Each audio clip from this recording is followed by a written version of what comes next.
How long have you been here? Well, we've been in business since 1947. I started working in our shop in '73 for my father, and then pretty much came back from college in '81, and was pretty much running the store by '82. We moved up here in '85, and so altogether 69 years, and I've been here since '85, which is 30 some years doing it, or '82, so over 36, 37 years. Do you own the building? We do not own the building, so I don't have to worry about that. So what were the highlights of some of the years you remember? Well, I've always loved the customers. I'll be honest, not all of them, but most all of them. Most all of them very enjoyable experience. I always liked that we could carry a little better product at a little higher quality. We felt good about what was going out the door. I always enjoyed relationships with a lot of our vendors. We had some really good people over time. And a lot of enjoyable memories, at some of the shows and some of the information you learn. And getting better at things helps too, as you got to know and got more product knowledge, it became even more enjoyable. What were your strongest years? Our strongest years were, really, from the time I took over until about 1999, we were probably in a growth cycle. That a lot of those years were averaging about 17% growth. When we moved from our old location to here in '85, that was a big jump. But even after that, for many a year, we were probably double-digit growth up till about 1999, and then it really started to flatten. What do you think happened starting in 1999? Well, I think that one, the competition from retail, brick and mortar, had become more keen. That not only was the mall here, that Walmart had moved in here at this time, and then some of the big boxes that were dealing with the same product categories that we had come along with were there. But really, we didn't shrink. We just were not growing anymore. So we stayed that way probably until about 2007. And then it was the Great Recession, and we felt it. Overnight we lost 40% of our volume in one fell swoop. So we never really recovered from that. Truthfully, we had some decent years since then, but we never really recovered from the recession. And I think in a lot of ways that the recession had a lot to do with the economy as such, but it also coincided with us with the emergence of the internet. And a lot of the sales were going there, and they weren't going to come back either. So it wasn't about price, because oftentimes the prices were just as good, but it wasn't as convenient. You couldn't sit on your couch and push a button and have some of our stuff appear the next day, that's for sure. Do you think the lack of traffic on Main Avenue is hurt?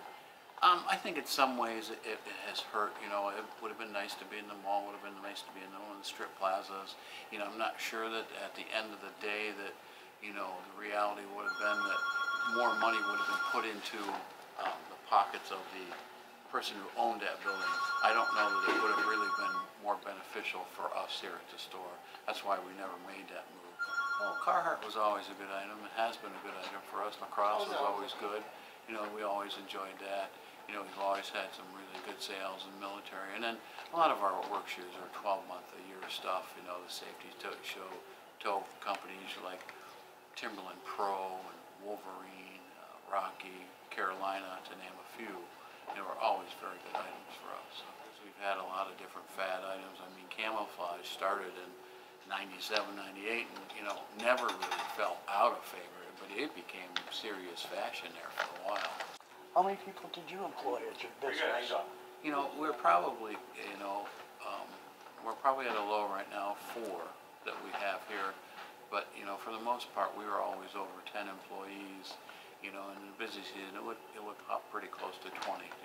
Probably about 20 was our high point, though. So are you going to hang on through Christmas, or? Yeah, well, I'm sure we'll be open through the end of the year, and then probably be open in January. But as time goes on and as products diminish, the sale percentage will increase. We will get to the point where things are 50% off and more, but it'll be a much reduced offering. It'll be what's left, and probably what end up doing is we'll be open on Fridays and Saturdays only, or Wednesday through Saturday for a while. Right now we're still doing the 7 days a week, and that's not going to last forever. So. What are your plans for the future? Are you still going to operate your store in Geneva on the Lake? Yeah, we got the store in Geneva on the Lake, and our plan is to continue to go forward with that store. And then, you know, other than that, I mean, there are some possibilities of another store popping up in town. Possibly, you know, maybe a shoe truck that would be geared towards work shoes almost exclusively. And of course, you know, I'm always open. If someone's got a suggestion or a job opportunity, I'm listening. SEAL Team 6 experience.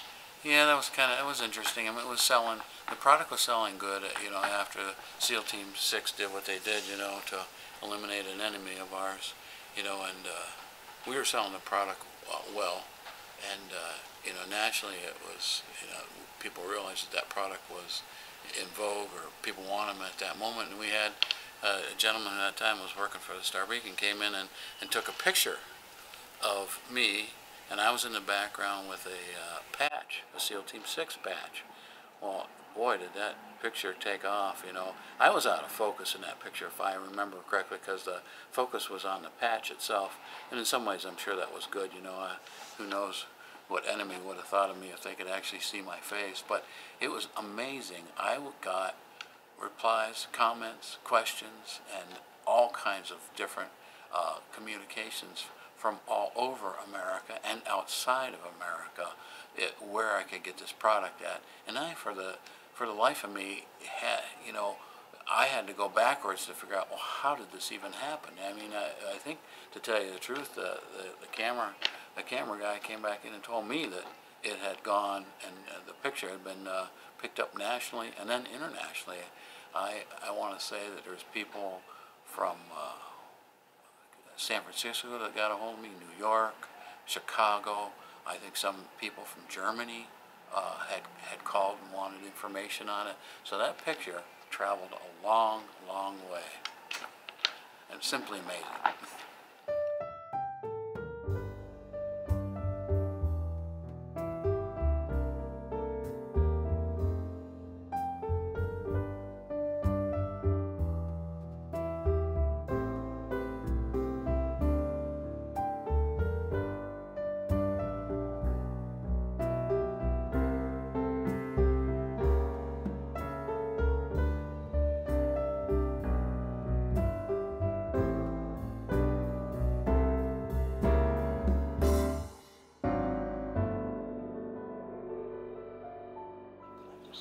I just want to say one thing. The thing I'm going to miss the most is Bill West.